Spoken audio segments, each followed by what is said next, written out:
Conflict and Courage, March 5th, reunion. Ephesians 4, verse 32. And be ye kind one to another, tender hearted, forgiving one another, even as God for Christ's sake hath forgiven you.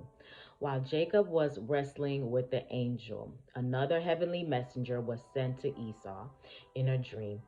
Esau beheld his brother for 20 years in exile from his father's house. He witnessed his grief at finding his mother dead. He saw him encompassed by the hosts of God. This dream was related by Esau to his soldiers with the charge not to harm Jacob, for the God of his father was with him. The two companies at last approached each other, the desert chief leading his men of war, and Jacob with his wives and children, attended by shepherds and handmaidens, and followed by long lines of flocks and herds. Leaning upon his staff, the patriarch went forward to meet the band of soldiers. He was pale and disabled from his recent conflict, and he walked slowly and painfully, halting at every step. But his countenance was lighted up with joy and peace.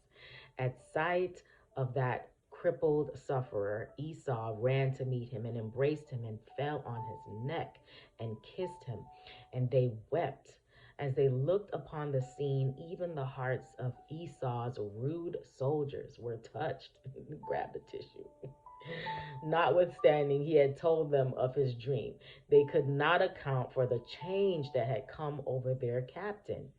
Though they beheld the patriarch's infirmity, they little thought that this his weakness had been made his strength. In his night of anguish beside the Jabbok River, when destruction seemed just before him, Jacob had been taught how vain is the help of man, how groundless is all trust in human power. He saw that his only help must come from him against whom he had so grievously sinned.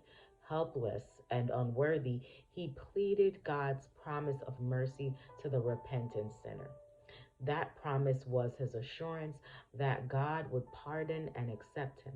Sooner might heaven and earth pass than that word could fail, and it was this that sustained him through that fearful conflict.